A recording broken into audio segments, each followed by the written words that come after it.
thoughts, opinions, and general overall shade thrown on High at 9 News are those of the individual speakers and not those of High at 9 News, its audience, or its advertisers. The statements made do not constitute medical, legal, or financial advice, and for advice tailored to your specific situation, please consult with a licensed professional. Welcome to the High at 9 News Hour, where you will hear from cannabis industry experts and professionals from around the country talk about important topics while shining light on global issues and discussing cannabis as it relates to politics, regulation and reform, data and technology, science, research and medicine, family and parenting, art, celebrities and entertainment, fitness, sports, mental health and wellness, and plant-based medicines and entheogenics. Together, we are building a stronger community, fighting the stigma and creating change. With your hosts, Jason Beck and Rico Lamitte, joined by special industry expert correspondents from around the country, and daily antics brought to you by Cannabis. Coming to you live every Monday through Friday at 9 a.m. Pacific Time and high noon on the East Coast. And thank you all for getting high at 9 with us.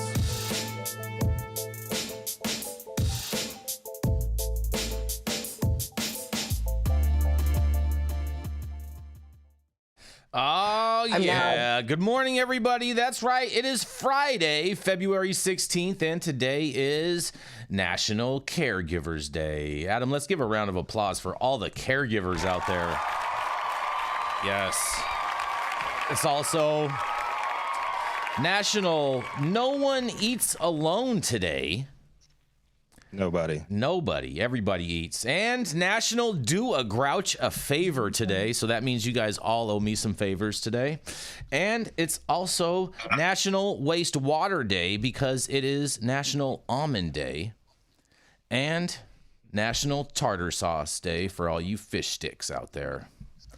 Thank you for joining us and getting high at 9 with us. It's also high noon on the East Coast. And please remember to like, share, and subscribe to us on all social media platforms. You can look down below on your screen to see exactly where we live on the internet. And we are live every Monday through Friday on YouTube, Rumble, Twitch, Twitter, Instagram, Facebook, and on our very own website at www.highat9news.com. So welcome to everyone joining us from any one of those audience areas.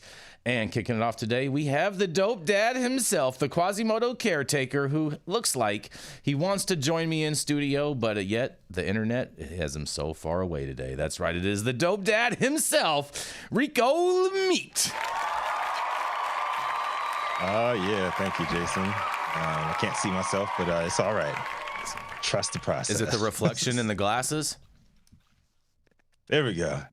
No, just like me trusting in the processes here at High at 9 News, New York operators have been attempting to trust the process with several setbacks at the hands of Governor Kathy Hochul. But it seems that she is trading greater political risk for a more hands-on role with the New York stalled-out legal weed market. Will the gamble pay off? Politico's Mona Zhang took a deep dive into the governor's gamble and weighed the odds. 13 months in, the New York cannabis scene is exceeding everyone's expectations by becoming a multi-billion-dollar industry before anyone predicted. Only problem is, hardly any of those dollars are going to legally licensed retailers. At the end of 2022, Governor Kathy Hochul promised 20 shops opening each month. A year and change in, they're sitting at 56 total. While Hochul's recently moved to publicly voice her personal frustrations and greater general unhappiness with the current state of New York's rollout, it's hard to take the criticisms of your own administration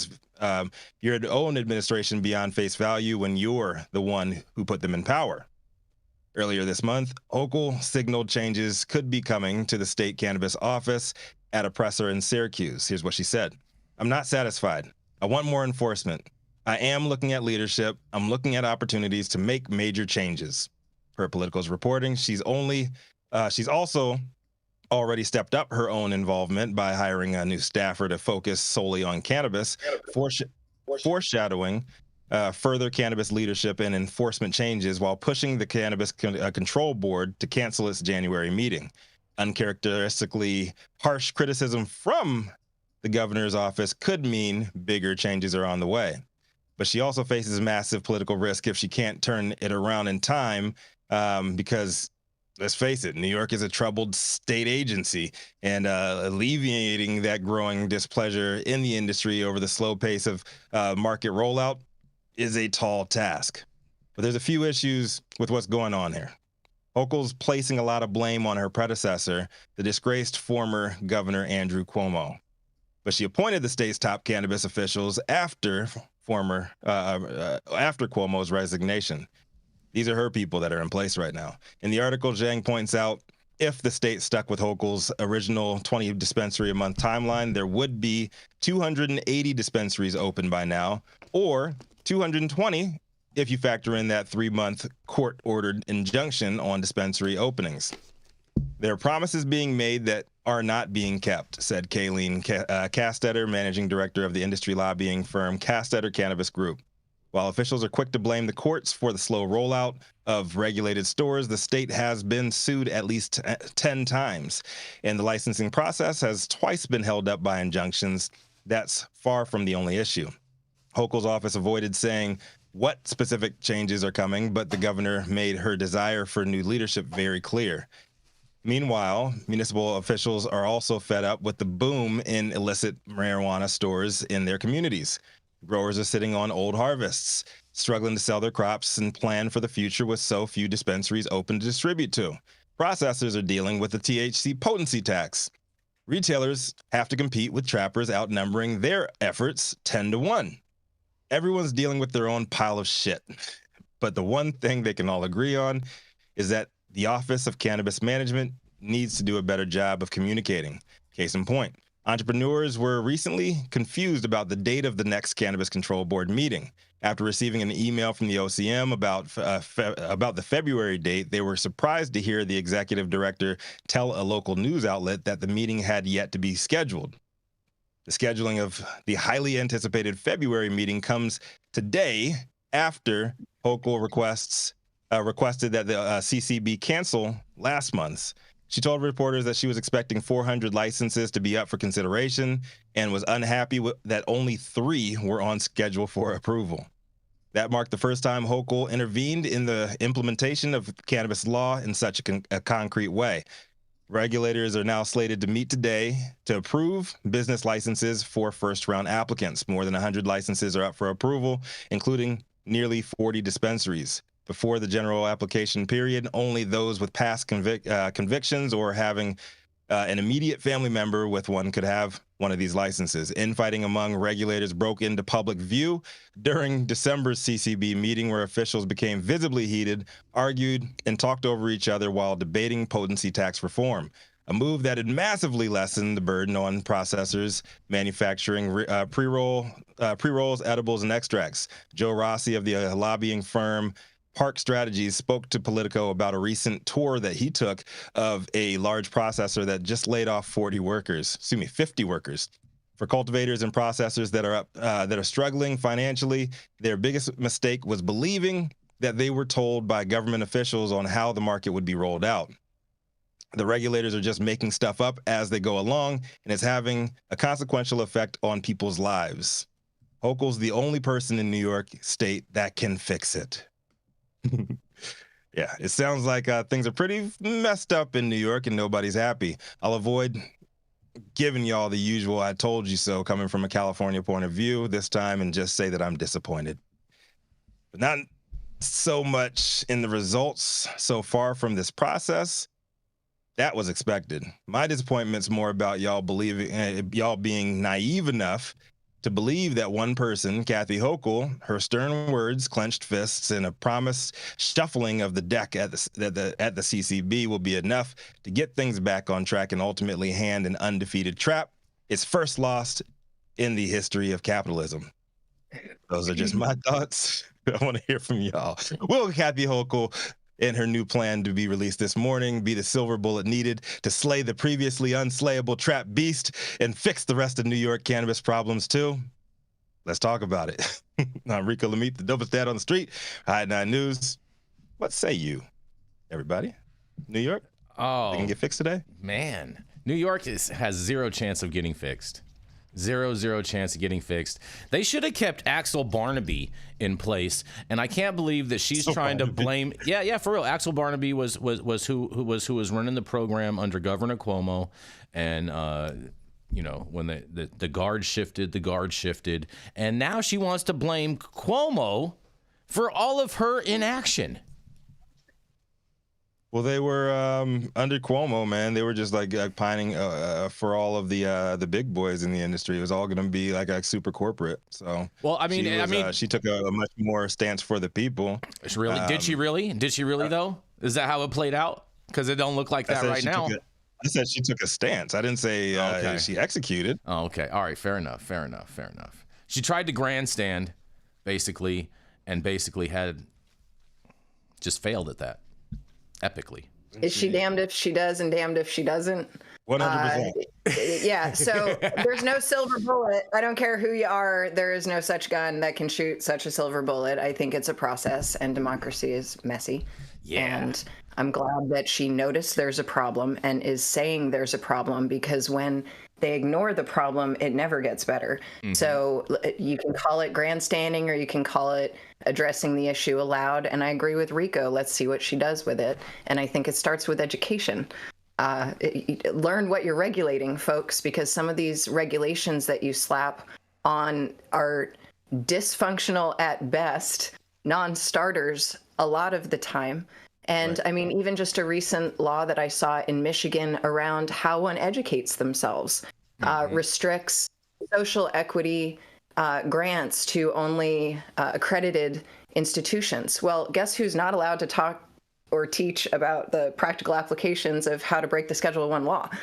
It's nonsensical, the way that we're writing some of these regulatory practices and expecting, especially small businesses, any business, to jump through those hoops. And I fear that the longer they take, the more, the first movers suffer the most. The ones who are on the ball pay the highest price. Mm-hmm. And I mean, isn't she all do the ultimate pump fake? Oh yeah, we're gonna have $200 million in this fund for social equity, and then all of a sudden there's no social equity money. You cannot blame her for the economy, dude. Everybody's looking for money. I'm sorry. I gotta push back, because we are hunting for investors all over the country, in every state, including states that are so fucking friendly to investors. So you can't hate the players, blame the game on this one, because our U.S. economy. I can't blame them on announcing it when they didn't have the funds secured. So yeah, I think you can place some blame on that. You gotta shoot for the stars, brother. I'm always shooting for the stars. I'm all for that. All right, but the problem is that they didn't have any gas in their engine. Yeah, they didn't even have a spaceship to blast off, or a launch pad. Yep. They should have reached out to Elon Musk. Everything. Yeah. I'm going back on mute now. Jason. Just saying. I mean, what do you guys think of this, doctors? I don't blame the government. They got a difficult job. I mean, this is historically difficult, because we're trying to convert an illegal industry to a legal industry, and that's going to be a problem. The biggest problem to me is, and the best way to beat the trap is quality assurance. People don't buy their milk off the street because they know that the milk in the store is pasteurized and regulated and safe. And so if they make cannabis more regulated, if they put laws for quality assurance for the products, then the products that are sold at the store will become better than the products on the street, and then people will go to the store. That's how I would beat it. It's using the carrot rather than the stick. Mm-hmm. Carrots and sticks. Just beat them with sticks. Dr. Mark, are you getting some good product out in those New York streets? Well, I mean, this is where the governors of large states like Kathy Hochul have to insist of federal officials in Washington that there really needs to be policies throughout the entire country, because as long as there's prohibition anywhere, there'll be a trap market everywhere. So I mean, it doesn't. Like Dr. T said, I don't know how you snuff out the trap market in Manhattan. I mean, it's everywhere. It's pervasive. It's always been there. Now they just have big neon signs to point it out. Yeah. It's kind of like I guess it's probably similar to the end of alcohol prohibition, right, Dale? So like there's this huge rush and efforts to sort of regulate and standardize, and it took maybe about 10 or 15 years for all those kind of things to iron out at the end of alcohol prohibition, right, Dale? 2022, actually, Doctor, is when the last prohibition law was repealed in Mississippi. 2022. Just saying. Mm-hmm. Oh, Jeez. boy. New York. It takes a while. And this is local control at its best. Yep. Like anyone that remembers driving across county line to get beer as a teenager, this is what we're talking about. It's because of the blue laws coming out of prohibition. This is also, though, I'll just point out, where Jack Daniels, where the Kennedys got their money. There's a longer list, but back to you, Bob. Yeah, and on that, we're going to go to a commercial, and we're going to be right back because Rico wants to follow some money. Oh, man, that was weird. Hey, you, America. Do I look like Sean Connery?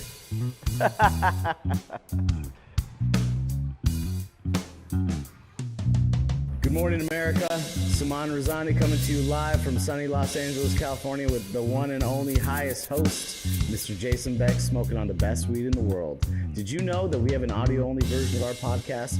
You can find it on Apple, Google, Amazon, iHeartRadio, and Spotify. No excuses in 2024. If you haven't checked us out, check it out now. And also, check out what the Prophet's doing in 2024. All right. Well, I mean, And the horse you rode in on. yeah. Up next. Yeah. He's known for smoking the best weed in the world, and also the star of those infamous stretch and smoke sessions with Smokey Vanilla. Yeah, every Tuesday. Coming to the stage next.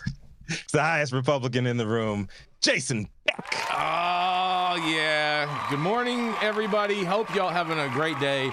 And I do want to send a big shout out to all of our production team. I know we had a rough day this week on Tuesday and Thursday, but Demetrius Daniels has driven all the way down here and is joining us live in the studio today. So we want to give a shout out to him and his efforts to learn the system. It is difficult to learn. And shout out to Adam as well, who is back in the building today, you guys. But, oh man, Rico, our buddy Tigran, our friend from Ukraine, because big news coming out of Ukraine, you guys, because Ukraine legalizes cannabis for medical use, you guys. That's right. Ukrainian President Vladimir Zelensky signed into law a bill legalizing the medical use of cannabis, a parliamentary database shows on Thursday. More than 6 million people, including cancer patients, civilians with post-traumatic stress disorder, and wounded soldiers, need medicine containing cannabis, according to a lawmaker. The bill, signed by Zelensky on Tuesday, would only come into force 6 months after it is officially published, and the ban on selling or supplying cannabis for adult use purposes would remain in effect. Parliament backed the legislation supported by wartime volunteers in December, but politicians from the party of former Prime Minister Yulia Tymoshenko prevented it from going to Zelensky for his signature. They believe the law represents a threat to the country's future.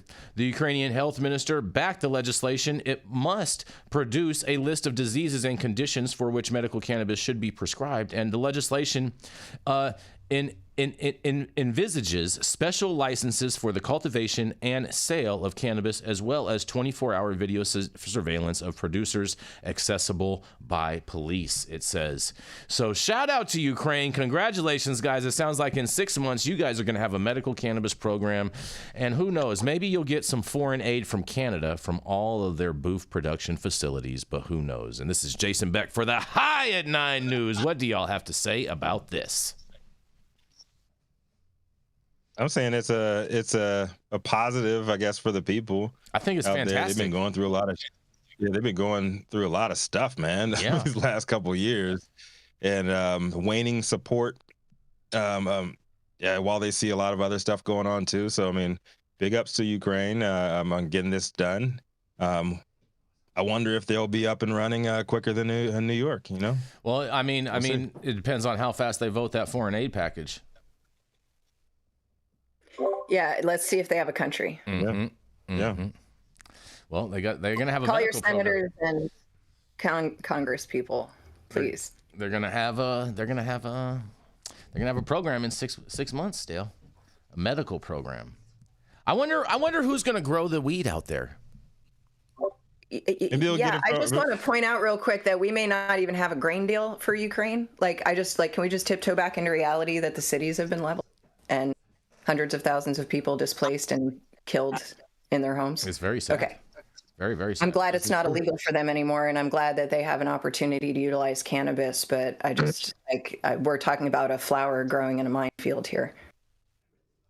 I mean, it is a weed, though, Dale. I have seen weeds grow through concrete. And let it grow, let it bloom. Like I said, I agree, more power to it, but let's not pretend that they're in a great spot to just launch businesses right now. They can barely feed themselves. That's very true. I don't think anyone was trying to say that in the first place.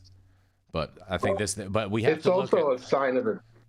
Go ahead, Dr. D. It's also a sign of the times, right? Mm-hmm. Back in the Vietnam days, we weren't approving cannabis at all, and during wartime, although people were using it. Mm-hmm. Now, Ukraine's in the middle of war, and they're acknowledging cannabis as an important medicine for their current situations. Mm-hmm. So, sign of the time, we are progressing.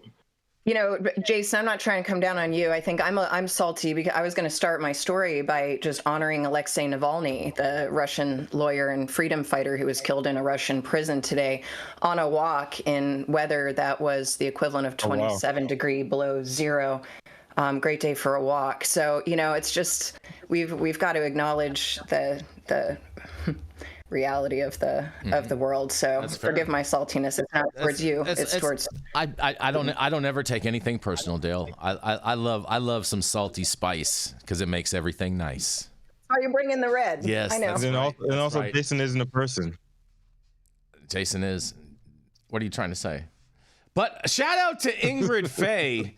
With a super chat going on. She says, we appreciate all the work that goes into this show. So thank you so much, Ingrid. We appreciate you tuning in all the time. And thank you for sending that story that I'm going to be reading later on because Stone Slade's internet is out today. Yes. Any other comments on this before we roll into Dr. Talleyrand? Anyone? All right. No, I think it's a major positive move forward. I hope other countries take note, and I think it'll be interesting, given this, if Joe Biden will even mention it. Mm-hmm. And shout out to Demetrius Daniels, who comments, who happens to be sitting right next to Adam, that says, by the way, Adam's hair is looking particularly perfect today. Yes. Oh my gosh. Birds of a feather. Yes, birds of a feather. That's right. They flock together. Oh, yeah. Coming up next, he's the founder of Medican and the founder of the CESC. And Medican is where you want to go if you want to know how to be able to purchase a half a pound of cannabis legally in the state of California, right over the counter. That's right. It is none other than the doctor himself, Dr. Gene Talleyrand. Thanks, Jason. I guess it's a little bit more than how to purchase half a pound. But that's show me how you can purchase more. It's also how to grow more than I'm sorry. Go ahead. Happy Friday, everyone. My headline today comes from Cleveland.com. Ohio Medical Cannabis. State panel to study drugs potential for autism and female orgasmic difficulty disorder by Laura Hancock. A committee within the State Medical Board of Ohio voted Wednesday morning to seek expert opinions on whether medical cannabis could help patients with autism spectrum disorder and female orgasmic difficulty disorder. Experts from medical and scholarly fields will provide information that will inform the whole board on whether to add either of the two conditions to the list of 26 conditions ranging from cancer to Tourette syndrome. Each year, the public can submit petitions of new conditions for the board to consider. Some years, members of the public submit conditions in jest. In 2019, a Cincinnati resident unsuccessfully petitioned the board to allow fans of the Bengals and the Browns to get medical cannabis in order to cope with their losses. On the surface, female orgasmic difficulty disorder sounds like it could have been submitted by a troll, but the three physicians who sit on the medical cannabis committee took it seriously, noting that the petition was 280 pages and included research from the early 1970s through 2023, including some from well-regarded medical journals. Suzanne Mulville of Pompano Beach, Florida, executive director of the Female Orgasmic Research Institute, submitted the petition, saying, female orgasmic difficulty disorder, or FOD, is one of the most prevalent sexual dysfunctions in women, affecting up to 41% of women worldwide. The disorder manifests in several ways, including women who have never in their lifetimes had an orgasm and women who can't have an orgasm due to medication. Dr. Amal Soin, chair of the Medical Board's Cannabis Committee and a pain management physician, said he hopes that the experts provide a precise description of FOD and shed some light on the mental health conditions that occur with it, such as trauma, anxiety, and post-traumatic stress disorder. There are not randomized controlled trials yet on cannabis treatment for FOD, yet numerous studies show that it could be a promising treatment. The medical board has studied autism spectrum disorder every year since the legislature legalized medical cannabis and has rejected it, saying the medical evidence isn't strong enough to show cannabis can help.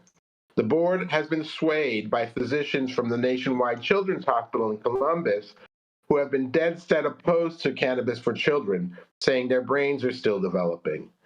Charles Trefny, a lobbyist for the Ohio Cannabis Coalition, noted that no pharmaceutical medications treat the core symptoms of autism.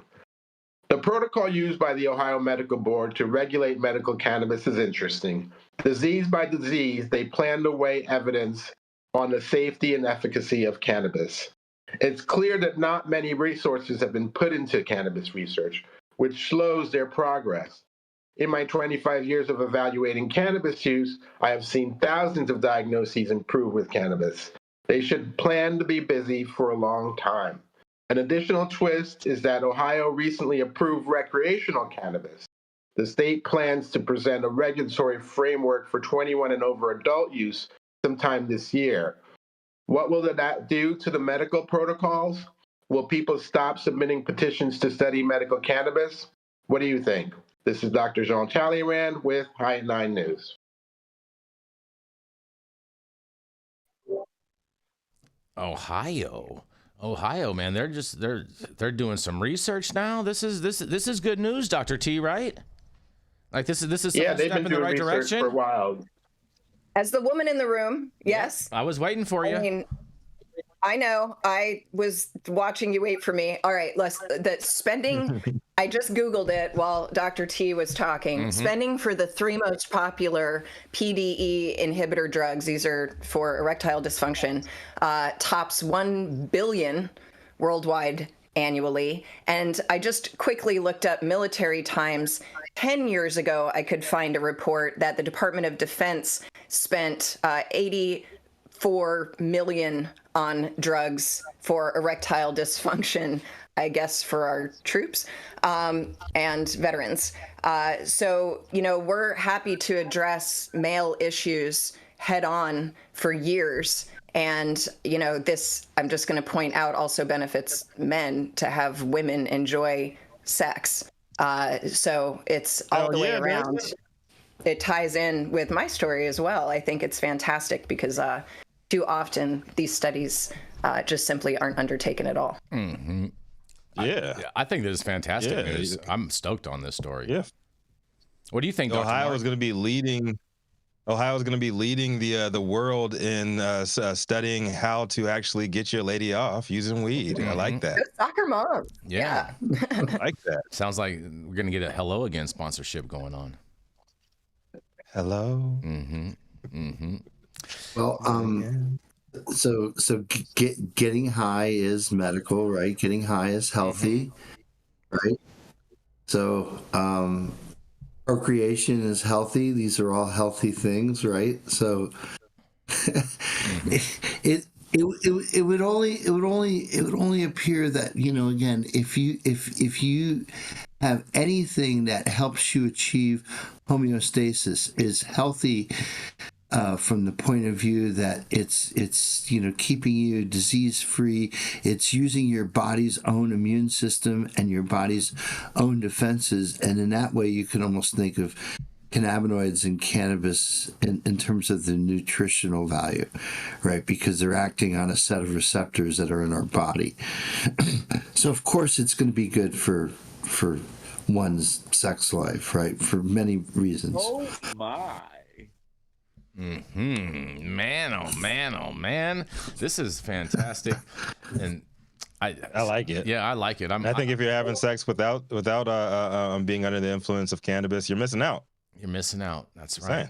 Just saying. I'm with you on that, Rico. You know what I mean? I can't disagree. Cannabis makes everything better. That's from right. Coffee to sex. Right. Coffee to sex. It's true. Everything better. And everything in between, right, Dale? But your point that we all know what ED is, but we don't know what FOD is, shows one more time how we ignore the health of women, but always focus, positively on the health of men. Mm-hmm. And you wonder, thousands of years later, why men still can't find the clit. Oh, man. You know what? We're going to a commercial. I was not going to touch the other reason why women might need help getting to orgasm, but thank you for illustrating. Once again, education works. Well, that's why so much money. That's why they spend. I think Dale. That's why it is right there, Dale. I think ask questions. I think one can make the argument. Ask questions. It helped me out at a younger age. Become the strapping young dad that I am now. I think one could make the argument. Parents, don't be afraid to embarrass your children early and often. Have lots of conversations because they're talking about it with their friends. It's best to also talk about it with you. Dale, in regards Jason, to you're muted. Oh, am I muted? No, you're not. Oh, it's a very rare occurrence. You don't hear me? Here at you don't hear me? High at 9 News. All right. All right. You hear me now? We're not doing texting. Okay. Yes, sir. All right. So basically, Dale, you could easily say at the same time too that all of the money that goes into male enhancement is actually to benefit women as well. No, I'm going to forcefully disagree, actually. If you really want to unpack that, I'm going to disagree. I don't know. I'm sticking with my story. Some women. I'll say some women in healthy relationships, and I'll put that on the shelf for another day. And on that, we're going to go to a commercial, and we're going to be right back. The Control Tower from Highly Educated has perfected the dab. Utilizing the concept of thin film evaporation, you can waste none of it and taste all of it. The micro texture of the SE pillar increases nucleation at elevated temperatures. And with the tower propelling at 2,600 RPMs, it's certainly the most efficient dab experience to date. The Control Tower from Highly Educated. feeling. All right, stop whatever you're doing. Make sure you hit that like button. Also, make sure you subscribe to the channel if you've not subscribed already. And all the articles that we cover on today's show, you can find on www.highat9news.com right on our website. And today, tomorrow, and Sunday, we are going to be at the High Hopes Festival at the Cali Vibes Fest in the High Hopes area. There's going to be a lot of great cannabis brands out there. There's a whole cannabis village and whatnot. We're going to be turning up with Cannabis Talk 101, Be Real TV, all kinds of them. And we have a little video for you. Here we go. Let's play it out. Dr. Green Thumb. Paging Dr. Green Thumb. Not getting any sound. Here, cue me up. Why don't you just start singing in a voiceover?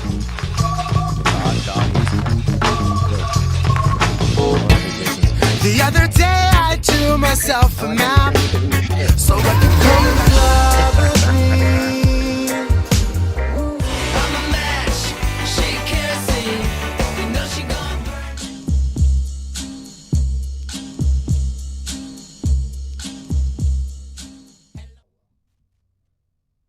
I'm Jason Beck, and this is Smoky Vanilla. And if you want to feel as good as I look, then you need to get yourself a stretch and smoke with Smoky Vanilla. That's right, baby. I'm Smoky Vanilla with my background in kinesiology.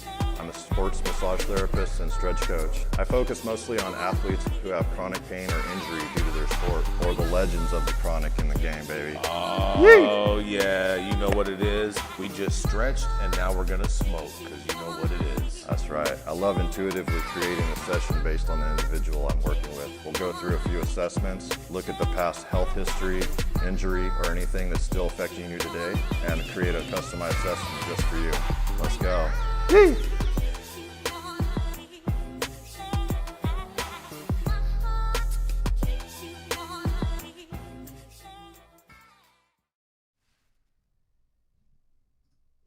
Up next, he's an expert in organic and natural product chemistry, plant oil extraction, analysis, and chemical modification. And this morning, he's going to break us off with our Friday session. Get your pencils and pads out, ladies and gentlemen. Dr. Mark Scialdone is in the house and ready to break us off with yet another scientific lesson. How we get high? How do we get high? How do we get high, Dr. Mark? Thank you, Rico. Happy Friday, everybody. Okay, everyone's having a good week and hope you have a great weekend plan.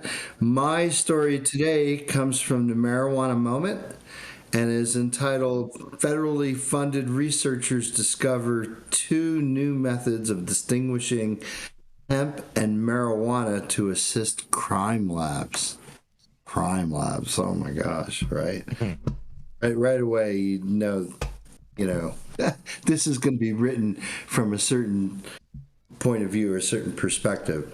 So federally funded researchers have identified new methods of distinguishing between marijuana and hemp by detecting the exact amount of THC in flowers and edibles. The National Institute of Justice, or NIJ, which is part of the Justice Department, is promoting the results of two research projects it funded focused on cannabis lab testing, which is sharing with select law enforcement agencies, while also sharing to the public, right, and by making said announcements. The aim and the initiatives was to streamline the testing process to help resolve crime lab backlogs. Really? There's crime lab backlogs? Is that really true? That have increased since hemp containing up to 0.3% THC was federally legalized under the 2018 Farm Bill, complicating cannabis-related cases. Current testing methods aren't able to measure the exact amount of THC in a sample, NIJ said in an update posted on Tuesday, but researchers said they funded, now discovered that they can isolate the THC content as well as the other cannabinoids using two different types of mass spectrometry. gas chromatography, mass spectrometry, and direct analysis in real time high resolution mass spectrometry, or DART HRMS. The GCMS method was developed by the team at the National Institutes of Standards and Technology. They were able to extract THC from a sample and apply the test to find the exact cannabinoid content.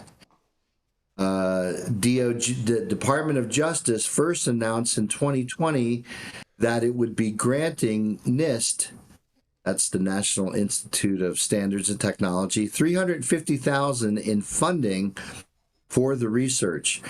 The DART HRMS tactic, meanwhile, could address to help another cannabis testing complication that has emerged in forensic labs.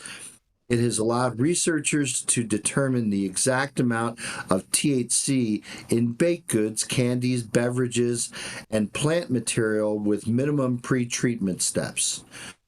Rabi Musa, the lead research with the DART HRMS team, anticipates that the increased speed of using the DART HRMS to detect THC in cannabis samples could reduce sample testing backlogs and chemical reagent costs and streamline sample analysis protocols, NIJ said. This GCMS method has already led to the creation of new standard operating procedures for labs, and the results have been incorporated into training practices for the Montgomery County Police Department and the Maryland State Police. So these guys are developing methods for police. Okay, that's basically what they're doing. You know, because I don't know any cannabis testing labs who are using these methods. Okay, U.S. Customs and Border Protection. Okay, yeah, you can see this is where basically this technology is being targeted. Also put out a solicitation in 2022 seeking portable marijuana analyzers that can quickly identify cannabinoid profiles to help distinguish between marijuana and hemp. The DEA, the Drug Enforcement Agency, separately announced in 2019 that it was seeking a device to provide specificity to distinguish between hemp and marijuana since the former crop was legalized.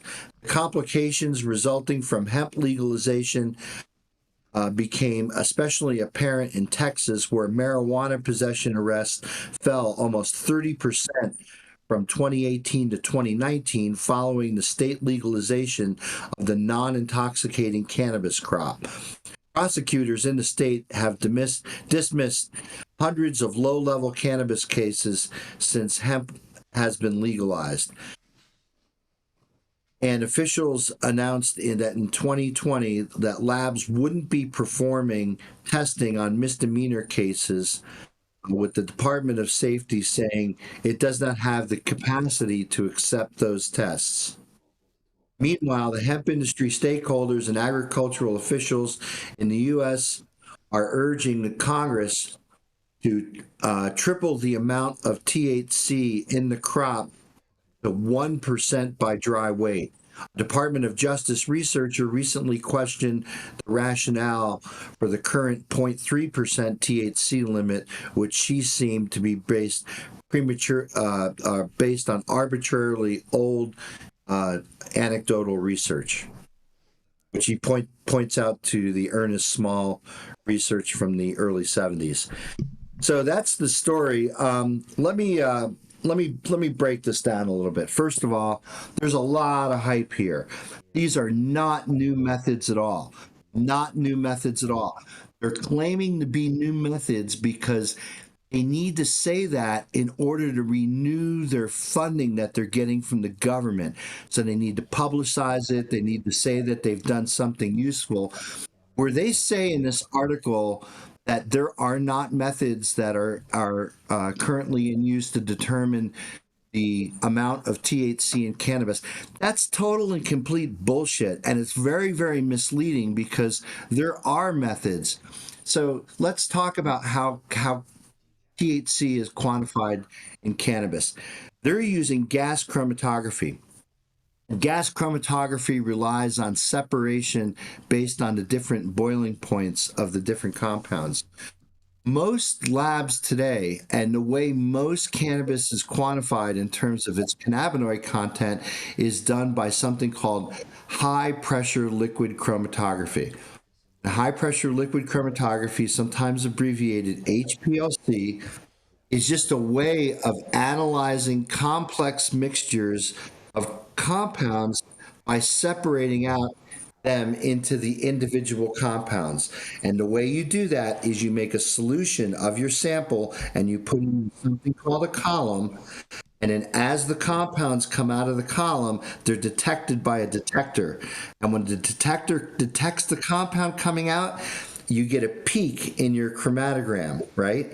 And so what you'll look at in the chromatogram is all the separate cannabinoids. And the reason why you have to have certified reference standards that are absolutely pure is you need to be able to make a calibration curve between concentration of that cannabinoid and the area underneath the peak. And once you can get those calibration curves done, and they're done, using analytical standards, and typically you do it several times a year. You could sometimes calibrate these instruments 2, sometimes even 4 times a year, once every quarter. And that way you know how the peak height in your chromatogram relates to the concentration of that. If you do that and you do that right, this article is full of shit. There are ways of measuring cannabinoid content in cannabis and in cannabis products. It's all about the sample prep. And so when I read this article, I was hoping that they were going to come up with some new sample prep, because often what happens when you make your sample, there are other things in cannabis brownies or gummies or milkshakes or any other formulation that could interfere with that detection of the cannabinoid peak in the chromatogram. So because the methods are very, very different from laboratory to laboratory, you can't compare the results of one laboratory to another laboratory, because that's statistically problematic because they're doing different methods. And so I think the mission here is that we do need to have standardized methods to do this testing. But it's unfortunate that, again, a government agency here is basically getting $350,000 in taxpayer funding to claim that they're doing something new when they're not doing anything new whatsoever. There's nothing new here. Nothing. Zero. And Marijuana Moment ought to know better. Kyle Yeager, you should be right. The story you should be writing is how this is bullshit. That's the story here. This is bullshit. There's no new methods here. It's the exploitation of taxpayer dollars to do federally funded research on cannabis that's not pushing the frontier forward one bit. And here's his Dr. Mark on High at 9 News. I'd love to hear what you all think of this. Dr. Mark, you saying the government just wasted $350,000 of our money? Yes, there are cannabis researchers across the nation that could have used that $350,000 better to actually do something useful and actually publish something useful. This is not useful at all. There's nothing useful about doing high-resolution mass spectroscopy or GC mass spec. GC mass spec is exactly how the cannabis testing labs are testing for residual solvent and terpene profiles. So guess what, NIST? You need to catch up with what's going on in the industry, because the cannabis labs are already using this instrument. Okay, so if there's actually an innovative method of making the sample before you put it on the instrument, that's what they should be talking about. They should be talking about what's new. How can researchers benefit from this work that's been paid by taxpayers? I don't see it, and I'm here to call it out. Mm-hmm. So once again, the feds are spending our money on shit that we've already proven to be right. Reinventing the wheel, exactly, Rico. There's nothing new here at all. Dr. Mark, I have a question. We've been using this. Oh, go ahead, Dr. T. I was going to say we've been using these methods for a couple decades, so this is so not new. But I wanted to bring up that there are new methods like infrared that are being used in the industry as well. So maybe in another 10 years, the feds will say they've discovered infrared. Yeah. So Dr. T, so you bring up a good point. So there's a company called, what are they called? The Orange Box people, the light box or whatever that is. And they're using near IR spectroscopy to basically quantify how much cannabis is in a sample. And the problem with using near IR, it's good if you were just looking at a single active ingredient, say aspirin inside a starch pill, and the intensity of those near IR peaks are basically a function of how much aspirin is in that pill without any other things interfering, then actually near IR is absolutely spot on accurate and precise to give those results. With cannabis, because you have multiple different cannabinoids, the cannabinoids interfere with each other. And so because there's CBD and THC in there, you could quantify to a certain level of precision how much THC and how much CBD in there, but not to the level of precision that, say, a HPLC can do. Now, what you're talking about, too, is having something that actually a farmer can take into a field as opposed to needing to take a sample from a field to a lab where there's this big heavy instrumentation sitting on a counter with a bunch of people with white coats and vials and things like that. So having something that you can take out to the field is really good, and that's why like with heavy metal detection, they now have handheld scanners that they could actually bring down to loading docks and tell whether or not loads of toys from China have a certain lead content, right?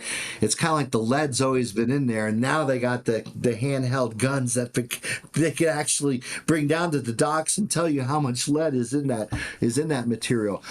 They don't really have that for cannabis just yet because it's a little more complicated than just squeezing some laser trigger at a plant material and getting a reading on your iPhone on how much cannabinoid is in there. I'm not saying it's not going to get there someday.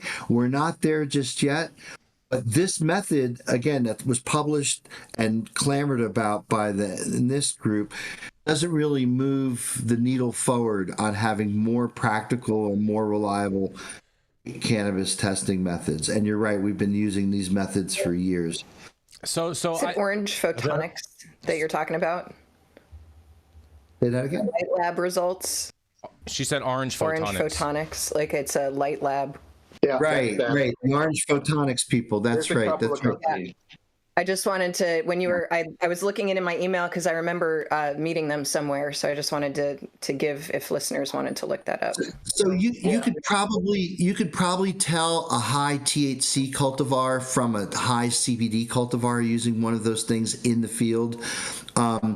You're going to get, I won't call them ballpark results. I'll say the exit that the ballpark is at results. So it's kind of like plus or minus maybe like 2 or 3%, right? And that's certainly not precise enough to report data for a COA. But if you need a quick and dirty result and you're in the greenhouse and you don't want to wait on sending that sample, then these portable instruments can be useful in just giving you an indication. Yeah, if you're breeding and you're just trying to figure out which ones to keep and which ones to toss, it's great. But if you know the regulators are knocking at your door, but you also said something else that I want to underline is it's a snapshot in time, and the plant ebbs and flows. And so when you take the sample and from what part of the plant you take the sample is also going to affect these results. And so it's really imperfect at best across the board, and that's true for all testing. And you bring up a super good point, because even the time that it takes to get the sample from the field to go to the testing lab, get the result, and then say, hey, wait, this is what this plant looks like, go back a couple days later and harvest, you could have a completely different chemical profile in that plant that you had tested. Absolutely. So I've seen that. Go ahead. So Dr. Mark, so what I'm gathering from this is, as of now, Jason's excuse, his bulletproof excuse to tell cops that no officer, You're taking that's the just words hemp, out of my mouth. it still works. It still works. Yeah, exactly. That's exactly what I was going to say, Rico. You're telling me that we can still claim that it's THCA and get away with it. All right, you open the wormhole real quick. I just also want to point out like what we're spending our time and attention on. Oaksterdam actually taught the California Association of Criminologists a few years ago, and I just want to underline that over 100,000 known sexual assault forensic evidence specimens, known as rape kits, are currently sitting on shelves, untested, across the United States, some of which have remained there for decades. And DNA evidence has become a critical factor in achieving justice for survivors of sexual assault. Overwhelmingly, they are repeat offenders, and this backlog is really what we should be focusing our attention on, and anybody that wants to maybe uplift the effort to ask that prosecutors focus on perpetrators of sexual violence and violence against others is www.rainn.org. Rain with two N's. The more you know. Rain with two N's. Prosecutors focus on right? Dale, Rain with two N's. Breaking us off with all kinds of knowledge and gems for everybody today. Oh man. It looks like there's someone on that's Stone Slade. That's Stone Slade. And somehow he's hopped into Discord. But I'm surprised he's able to get in there because his internet's supposed to be down. Internet just came on. I'm sorry. I didn't even mean to pop in and mess up the video here, you guys. I totally apologize. All right, Stone, since you're here, are you going to join us now? Let's do it, baby. We got one more story to go. Well, we have two more stories to go, Stone. Two more stories. So we're going to go to a commercial, and we're going to be right back, and then we're going to roll into our last two stories.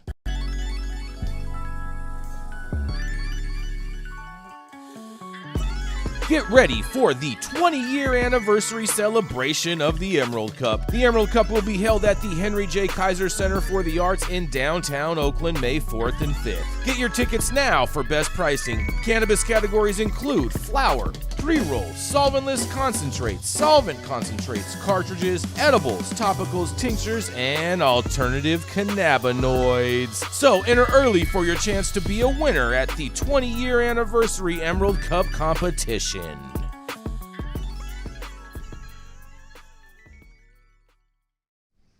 Oh, yes. Coming up next, she's a mom. She's an educator and a chancellor at Oaksterdam University, and oftentimes it's just called keeping up with the Joneses. That's right, is none other than Miss Dale Sky Jones. Oh, Jason.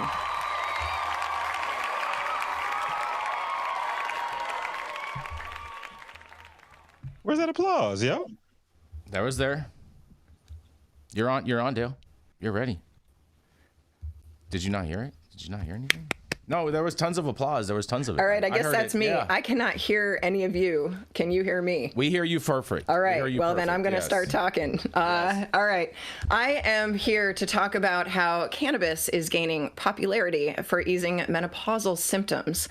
Women who have finally found safe access, I'll just point out, in places like Ohio, have found a new method to alleviate menopause symptoms. And Fox's medical teams, Dr. Mike Sergliano was live to discuss it.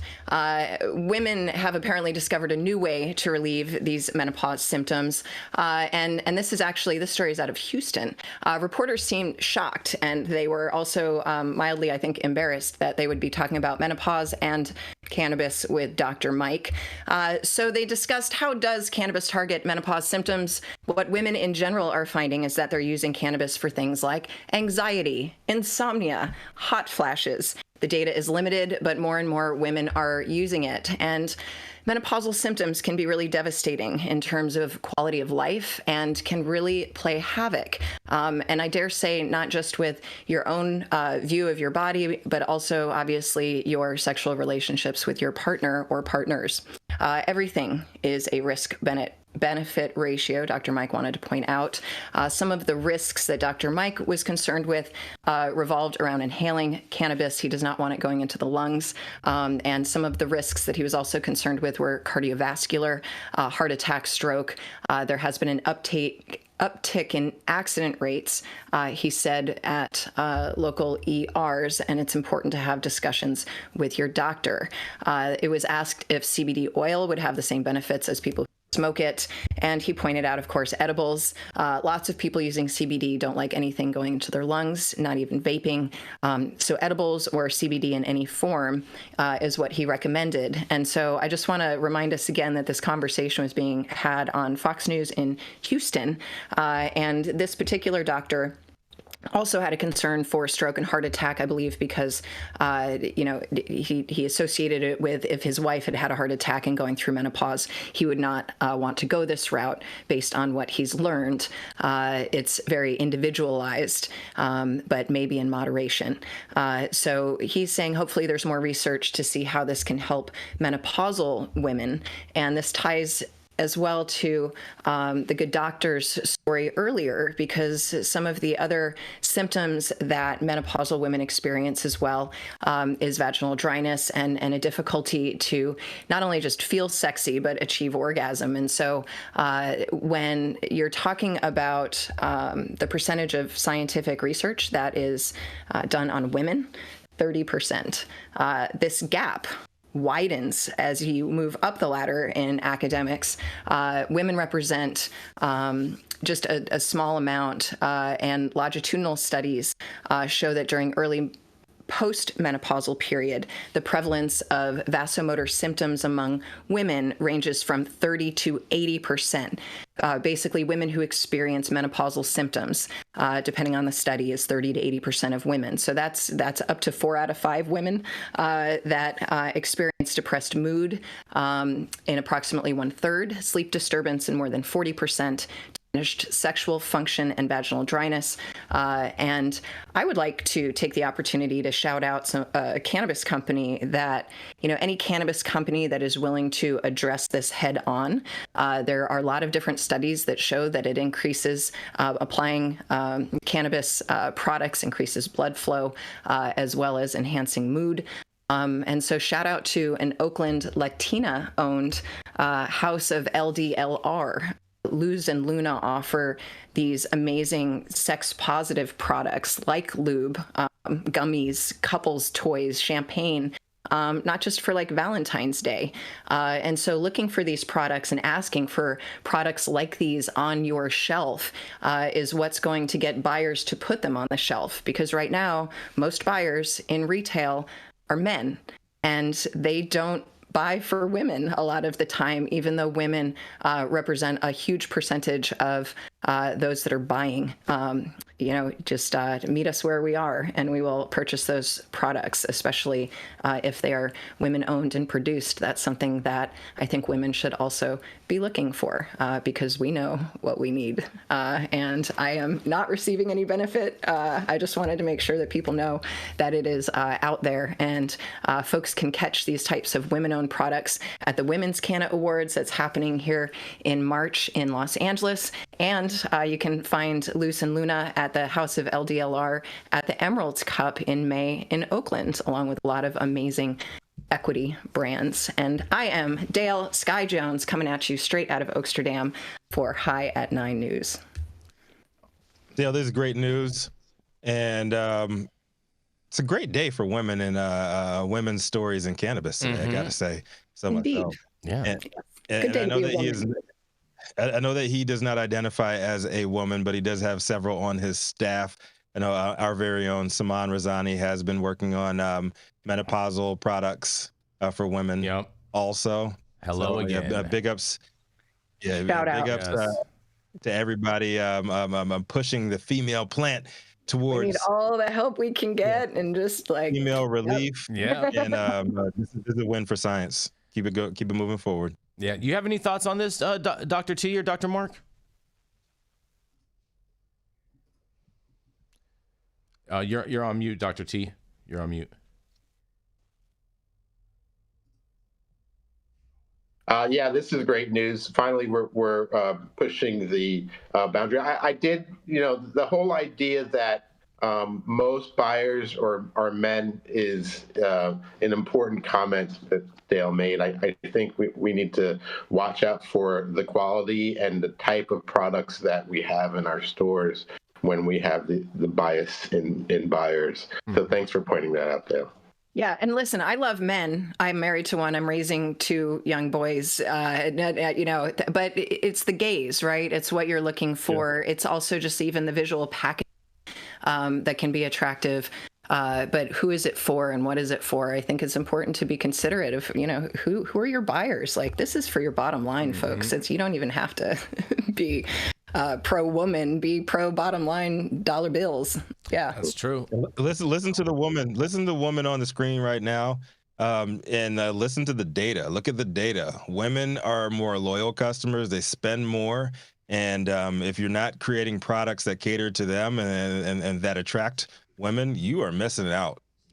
That is true. Full stop. That is true, and a lot of people miss that concept when they have their retails or whatnot. But you definitely need to make sure that it's a safe place, that women feel safe when they're in there. That they because once they feel safe somewhere, you're right. They're going to be coming back all the time because they're very familiar with the space. They know everybody. It's just the economics of life. And they're herd shoppers. Like, pardon the lack of a better term, but they bring others along with them. Like word of mouth spreads so much quicker with women shoppers, and keep them happy. Yeah, keep them coming back. Going back to our theme from earlier on in the day. And since we're on this woman topic, on this woman topic, I do want to make a special note and wish you, Rico, and your lovely wife, Jasmine, a very, very happy 11-year anniversary today. Congratulations. Appreciate that. Much appreciated, man. Yes. It has been a journey. It continues to be a journey, and I'm happy every day to hop in the driver's seat, the passenger seat, or the back seat, whatever I need to take, because marriage is tough, y'all. It's tough. So, big ups to everybody else out there sticking it out too. Exactly. And coming up, you ready, Rico? We got to roll the stone. Let's do it. Straight out the purple state of Texas. Yeah, right. We are the man that has been known for stiff-arming Delta 8 warriors left and right in the mean streets of ATX. He's always hitting the high road and representing, and he's the host of a show, the same damn name. Y'all know who it is. Straight out of the time warp that it is from earlier. I have no idea where he was, but he descended upon us, and we're happy that he's here. Stone Slade. Woo! Thank you, Rico. And I'm digging the salt and pepper beard too, man. Looking good, bro. Looking good. Thanks, buddy. Just got back from the mountains, had a good time. Anyway, apparently I'm back. Got back to shitty internet, but here we go. Speaking of Delta 8, we're going to talk about some hemp today. Hello, Hi at 9. Glad I made it. We're going to talk about sustainable building practices. Hemp, the non-psychoactive variant of the cannabis plant, is stepping into the spotlight as a potential game changer in the construction industry. The cement industry, a significant contributor to carbon dioxide emissions, is facing a sustainable alternative to the form in the form of hemp. Mixed, I mean, we've all known about this, but this is obvious for the people that don't. Mixed with lime to create what's known as hemp lime or hempcrete, this material offers a low-carbon, climate-friendly building solution. Urban designer Kaja Hochul, founder of You Are the City, explains there's an enormous growth potential in the U.S. for hemp fiber used for building and insulation. Hemp's ability to capture more than twice its weight in carbon is a key factor that is rising in popularity as building material. Last summer, Hochul completed 2 cottages in upstate New York using hempcrete, and these are non-load-bearing structures, but serve as an efficient insulation and interior walls. The use of the prefabricated hempcrete bricks and timber significantly reduces the carbon impact. Hochul notes that the hemp, known for centuries for its strength and fast cultivation, now stands out for its rapid carbon sequestration. Oh my God, sequestration capabilities. There's a budding network of advocates, designers, and fabricators who view bio-based based materials as a solution to reducing the upfront carbon footprint of construction materials. This approach is in line with the goal efforts to achieve carbon neutrality by 2050. Developed first in France in the 1980s, hempcrete added thermal performance to medieval timber frame buildings. Its non-toxic, mold, fire, and infestation resistant properties make it for an attractive option for modern construction. Tim White of Texas Healthy Homes points out that modern construction industries are a toxic cocktail, and many of our customers are looking for a non-toxic home. Although the hemp industry is still in its infancy in the U.S., which is really a shame, y'all, because it's been around forever. There's much to relearn. Like marijuana, hemp was essentially outlawed in 1937 with knowledge of cultivation and processing fading over time. However, recent legalizations have sparked a renewed interest. Globally, for the market for hempcrete is projected to grow significantly, with overall market for green building materials expected to reach a value of $419 billion by 2026. This growth, however, needs to navigate the established construction industries focused on cost and control. Tal Climate, a company specializing in hemp cultivation technology, recently partnered with Ukraine's hemp technology to provide housing for displaced people and war orphans in living using hemp concrete. Now, this project, as a finalist in Elon Musk's X Prize for carbon removal, is estimated to remove over 1,000 tons of CO2. So as we look at these developments, hemp's role in sustainable building presents a win-win situation for the planet and humanity. With its environmental benefits and growing market potential, hemp could be the key to unlocking a more sustainable future in construction. Stay tuned, and we'll bring you more on this as soon as we have it. I'm Stone Slade reporting for the High at 9 News. Stone, as much as I am a huge proponent of hemp, everybody knows that. I got a hemp a clothing company and all that. What I did not like about this article is the fact that they didn't balance the argument and say why so many folks in the U.S. are not adopting it. It's because of all these long-standing subsidies towards concrete layers, all these lumber yards and everything like that. Yes, it has all of these benefits and more, but we should be doing more to point out the bullshit statutes that are in place that continue to pump money into these things that are polluting our planet. It's got to be balanced with this, and I wish The Guardian did a better job with that. I'm so glad you brought that up. Go ahead, Dale. I'm sorry. I'm just glad you brought that up, because it's the same with like animal feed as well. You're just disallowed from even using it for a whole swath of animals, even though it's been proven over and over again that it's actually better for them than what they're currently consuming. And I also just want to point out that the cultivation of hemp itself growing is the #1 carbon sink. So the production of it, not just the use of it, and it gets better with age. So it's just win, except red tape in the way. Follow the money. Follow the money. 90% of my wardrobe today is all hemp clothing, and I'm looking to make that 100% by the end of next year, so I can practice what I preach. So hemperific, Rico. My husband did for years, but I think y'all remember the hippie hemp clothes from back in the day. So I'm hoping these new lines are more fly. Are you talking about those? You talking about those burlap sacks? Blends. I'll get you some gear. Not that burlap sack. Yeah, she's talking about them burlap sacks.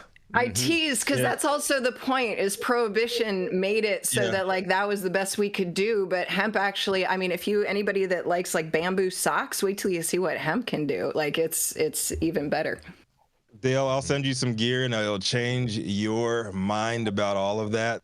We have a couple of proprietary blends, and we have been changing the game, and it's been a labor of love, but the reason we ran into so many problems over the last 4 years of developing our shit at scale is because of all these subsidies. And that's why a lot of these larger companies won't touch hemp processing and hemp clothing. And in America, by the way, wants to consume the shit. They'd rather have derive all of these Delta 8 bullshit products and everything, rather than actually create products out of hemp and actually build stuff out of hemp And that's an issue too. So we got to do a better job of promoting, building things in our own country, specifically with this, because we are going to miss the ball, but we are going to miss everything. And 5-10 years from now, everybody's going to be complaining about Mexico leading in hemp manufacturing. Toasty, right? Yeah, the LA Garment District was #1 in import for hemp from Russia and China until a couple of years ago. So it's real. Our farmers should be growing it in LA County instead. Rico, tell everybody. We had to get our raw materials sourced from China, and they got sent to actually to the looms in Pakistan, and then they're actually assembled here in New York, in LA. And we had to do all of this supply chain issues. We had to deal with all this shit like over the last few years because nobody in America wants to do this and make it affordable to make decent products. That's why the majority of hemp clothing, at least out there on the market, still feels like fucking burlap. Mm-hmm.